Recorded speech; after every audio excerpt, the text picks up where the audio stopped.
اس سے بڑی امت کی بدقسمتی اور کیا ہو سکتی ہے؟ اس سے بڑھ کر امت کی بربادی اور کیا ہو سکتی ہے؟ پھر رونا رویا جا رہا ہے کوئی ہماری نہیں سنتا، پھر رونا رویا جا رہا ہے کہیں ہماری نہیں چلتی، پھر رونا رویا جا رہا ہے کوئی ہمیں نہیں پوچھتا، ہر جگہ سے دھتکارے جا رہے ہیں۔ میرے دوستو، یہ دھتکار نہیں ہے، یہ ہمارے اعمال کا ریئیکشن ہے۔ جیسے ہم اللہ کے دین کے ساتھ معاملہ کریں گے، اللہ ایسے ہمارے ساتھ معاملہ کرے گا۔ جب اللہ کے عوامل کو ذبح کرنے کا ہمیں درد نہ ہوگا، اس زمین اور آسمان میں ہمارے ذبح کرنے کا آسمانوں پہ بھی درد نہ ہوگا۔ جب اعمال اور صفات والی زندگی تھی میرے دوستو، ایک کی موت پہ اللہ کار شلتا تھا۔ ایک کولی کے اندر اتنی طاقت تھی کہ اس کی 2 رکعت نماز اور ہاتھ اٹھا کے دعا مانگنا سوچے آسمان کے فرشتے کو زمین پر لاتا تھا۔ آج 30 لاکھ آدمی بیت اللہ کا پردہ پکڑ کر اللہ سے دعا مانگ رہا ہے اور اللہ کا غیبی نظام حرکت میں نہیں آ رہا۔ کیا بات تھی؟ کل تک امت کا کولی میں اتنے اندر اللہ سے تعلق تھا، آج 30 لاکھ حاجی بیت اللہ کا پردہ پکڑ کر امت کے لیے فیصلے نہیں کروا پا رہا ہے۔ ابھی عمرے میں رمضان میں پورا بھرا ہوا حرم، کیوں دعائیں نہیں مانگی ہوگی؟ رویا نہیں ہوگا؟ مانگے نہیں ہوں گے؟ کیوں اللہ کی نظر دی آ رہی؟ کیوں اللہ کا غیبی نظام حرکت میں آ رہا ہے؟ کہ فیشن اور شوق کی چیز بنی ہوئی ہے۔ زندگی اندر کی خالی کھوکھلی ہوگی، خدا کی قسم کامل سے کچھ نہیں ہونے پاتے۔ آج نماز پڑھنا ہے، کیا ان کو یقین ہے کہ میری نماز سے کام بنے گی؟ اور کولی آواز لگا رہا من یجیب المضطر اذا دعا، صرف اتنا ہی پڑھا ہے اس نے، اور چوتھے آسمان کا فرشتہ زمین پر آ گیا۔ یہ امت کا کولی وہ اللہ سے ایسا تعلق رکھنے والا تھا۔ یہ امت کی عورت ام صاحب رضی اللہ تعالیٰ عنہ، اس کی دعا ہے میرے دوست بزرگوں کہ مردہ زندہ کرا دیا۔ ہاں، امت کی عورت گھر میں رکھی ہوئی چکی میرے دوست پر چلوا دی۔ امت کی عورت آسمان سے پانی کے دسترخوان پر میرے دوست پانی کا ڈول اتروا لیا۔ جب اللہ سے تعلق تھا امت کا، آج میرے دوست بزرگوں ذرا سی مسئلہ حل کروا کے دکھا دے، ذرا سی ذلت کو عزت سے بدلوا کر دکھا دے۔ جب اعمال سے امت کٹی ہے، اللہ سے تعلق ٹوٹا ہے، اندر کی مایا اجڑی ہے، سب کچھ کے ہوتے ہیں میرے دوست بزرگوں، آج کو قرآن سب سے زیادہ آج موجود، قرآن کی جتنی تفسیریں آج موجود ہے، جتنا انٹرنیٹ پر، جتنا دنیا کے اندر نالج کے اعتبار سے آج جتنا دین ہے، خدا کی قسم اتنا دین کسی دور میں کبھی نہیں رہا۔ ہاں، جتنی مسجد آج، جتنے مدرسے آج، جتنی خانقاہیں آج، جتنی دینی کتاب آج، جتنا قرآن آج، جتنی فقہ کی کتاب آج تو ایک سیڑھی کے اندر پوری 7 کی کتابیں موجود ہیں، 6 کتابیں حدیث کی ایک سیڑھی کے اندر، اتنا آج موجود۔ اور اس سے بڑھ کر المیہ کہ آج جتنی بے دینی، آج جتنی دین سے بیداری، آج جتنی دین سے غفلت، کہ رمضان کا مہینہ بھی مسلمان کے دل کو نرم نہ کر سکا، اور رمضان کا مہینہ بھی مسلمان کو اللہ کے سامنے نہ جھکا سکا۔ اس سے بھی بڑھ کر میرے دوستوں کوئی ظلمت ہو سکتی ہے، اس سے بھی بڑھ کر کوئی گراوٹ ہو سکتی ہے۔ اب اور کس چیز کا انتظار ہے؟ اتنے حالات دیکھنے کے باوجود، اتنی ذلتیں، شہر کے شہر برباد ہوئے، لاکھوں مسلمان برباد ہوا، لاکھوں مسلمان برباد ہو رہا ہے، پھر بھی آنکھ نہ کھلے، معمولی فساد، معمولی حالات، سوائے مسلمانوں کی خاک و خون کے اور مسلمانوں کی بربادی کو کچھ ہے؟ نہ جان محفوظ، نہ مال محفوظ، نہ عزت محفوظ۔ کیوں؟ آج مسلمان کے نہ گھر میں، نہ مسلمان کے 6 فٹ کے بدن پر آج اسلام محفوظ نہیں ہے۔ جب اسلام کا محافظ مسلمان تھا، اللہ محافظ مسلمان تھا۔ ایک حفاظت ہمارے ذمے ہے، ایک حفاظت رب کے ذمے ہے، اسلام کی حفاظت ہمارے ذمے ہے، اور میرے دوستوں مسلمان کی حفاظت اللہ کے ذمے ہے۔ اسی کو کہا حضور صلی اللہ علیہ وسلم نے عبداللہ تو اللہ کے عوامل کی حفاظت کر، اللہ کو اپنی حفاظت میں پائے گا۔ ان تنصروا اللہ ینصرکم، کہ تم میرے دین کی مدد کرو میں تمہاری مدد کروں گا۔ ایاک نعبد و ایاک نستعین، کہ تم میری بندگی کرو پھر مجھ سے مدد چاہو۔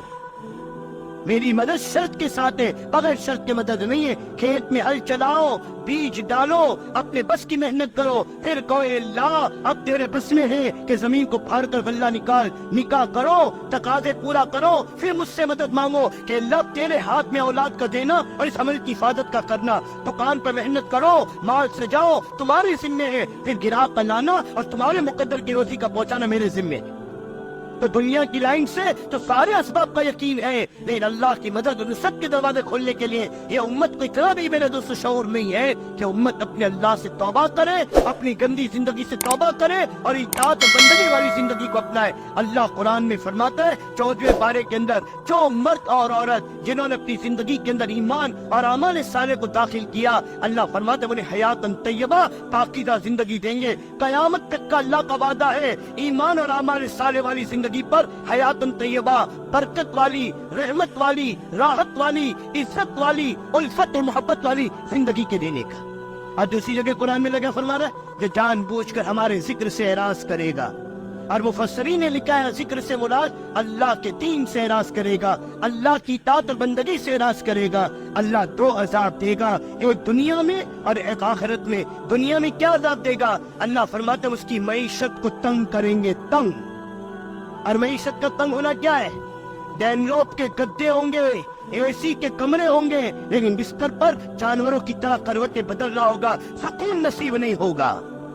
معیشت کا تنگ ہونا کیا ہے؟ بڑی بڑی دکانیں، بڑے بڑے شاپنگ مال، بڑے بڑے کارخانے، فیکٹریاں ہوں گے، لیکن میرے دوست بزرگوں دلوں کے اندر میرے دوست بزرگوں نقصان کا خوف لگا ہوگا، ہر وقت دکان کی فکروں میں پڑا ہوا ہوگا، کبھی نوکروں کی خوشامد اور کبھی چیزوں کی خوشامد، اسی میں زندگی گزر رہی ہوگی۔ یہ زندگیوں کا تنگ ہونا۔ اولاد ہوگی اولاد، لیکن سانپ اور بچھو سے زیادہ اپنی اولاد خطرناک نظر آئے گی۔ باپ اس کی تمنا کرے گا کاش اس سے سانپ اور بچھو ہوتی، بچپن میں مر جاتے تو اچھا تھا ایسی اولاد نہ ہوتی۔ یہ ہے زندگیوں کا تنگ ہونا۔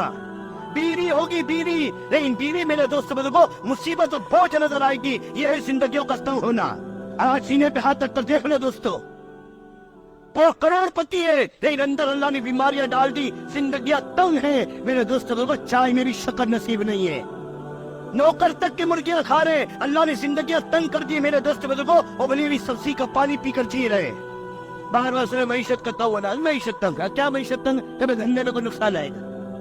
ارے زندگی اللہ تنگ کرے گا دوستو، زندگیاں تنگ کرے گا۔ اور پھر آخرت میں اللہ اندھا اٹھائے گا، اندھا، ہاں اندھا اٹھائے گا، اور وہ بندہ حسرت سے کہے گا کہ اللہ میں اندھا کیوں اٹھایا گیا؟ میں تو دنیا میں آنکھ والا تھا۔ اللہ کہیں گے تو نے دنیا میں میری نشانی کے باوجود مجھے بھلا دیا، مجھے رب ماننے کے باوجود مجھ کو بھلا دیا، میری نشانیاں دیکھ کر بھی مجھے یاد نہ کیا، میری بندگی نہ کی، میری اطاعت نہ کی، میرے پاس میرے طرف نہیں دوڑا، آج میں نے تجھ کو تیرے نفس پر بھلا دیا، بھلا دیا۔ دوستو یہ بربادی اپنے ہاتھوں کی ہے، اپنے ہاتھوں کی۔ ببل کے کانٹے بونے والے کو گھیو نہیں ملا کرتے، بے دینی کی زندگی گزارنے والے کو عزتیں نہیں ملا کرتی، بے دینی کی زندگی گزارنے والے کو چین و سکون نہیں ملا کرتا، منمانی جینے والے کو میرے دوست بزرگوں راحت و الفتیں نہیں ملا کرتی۔ ہاں یہ باہر کا نظام نہیں، گھروں کا نظام اللہ برباد کرتا ہے، گھروں کا نظام، گھروں کا نظام۔ اولاد اپنے ہاتھوں سے کمائیاں کو اڑا رہی ہے، اور باپ خون کیا ضرورت ہے اپنی کمائیوں کو اڑتا ہوا دیکھ کر؟ کہہ نہیں سکتا کچھ۔ جب زندگیاں تنگ ہوتی ہے تو ہماری بیوی دوسروں کے آغوش میں اور ہماری بیوی ذلتوں کی زندگیاں گزار رہی ہوگی، جب میرے دوست ہم عفیف نہیں رہیں گے اور جب ہم نافرمان بنیں گے۔ دوستو اپنے اوپر رحم کرو، اپنے اوپر رحم۔ بے دینی ظلم ہے، ظلم، بے دینی بغاوت ہے، بغاوت، بے دینی اللہ کا عذاب ہے، عذاب، اور بے دینی آگ ہے، آگ۔ آج بتاؤ کون سا ایسا گھر ہے جو بے دینی کی آگ سے خالی ہو؟ کون سا گھر ہے جس کی چھتوں پہ لگے ہوئے ایریل اللہ سے بغاوت کا اعلان نہ کر رہے ہو؟ کہ اللہ تیرا کوئی خوف نہیں، ڈر نہیں، ہم نہیں جانتے، ہمیں نہیں معلوم ہے کوئی ڈر تجھ کا۔ فرمایا جو گناہ چھپ کر ہوتا ہے اللہ توبہ کی بھی توفیق دیتا ہے، جو گناہ کھلم کھلا کر کے ہوتا ہے اللہ بربادی کے سوا کچھ نہیں ہوتا ہے۔ ہاں یہ بربادیاں لاتی ہے، یہ رحمتیں نہیں لائے گی۔ جس قوم میں زنا کی کثرت ہوگی نت نئی بیماریاں پیدا ہوگی، کبھی ڈینگو کا رونا، کبھی میرے دوستو چکن کا رونا، اور کبھی کس کا رونا۔ کون سی بیماری ہے میرے دوستو جس کا علاج ہو پا رہا ہے؟ اور کون سی فحش و بدکاری ہے جو امت میں نہیں ہے؟ حیا کہاں چلی گئی؟ گھروں کا پردہ کہاں چلا گیا؟ ہماری بچیوں کی زندگیوں کے اندر سر کے دوپٹے کہاں چلے گئے؟ ہمارے نوجوانوں کی زندگی کی بربادی کا کون ذمہ دار ہے؟ انہیں کس نے دشمنوں کی زندگیاں سکھائی ہے؟ انہیں کس نے دشمنوں کی چال سکھائی ہے؟ ان کو کس نے عورت اور مرد کے فرق سے آزاد کر دیا ہے؟ شریعت نے تو عورت کی اتباع کرنا حرام کیا ہے مرد کے ذمے۔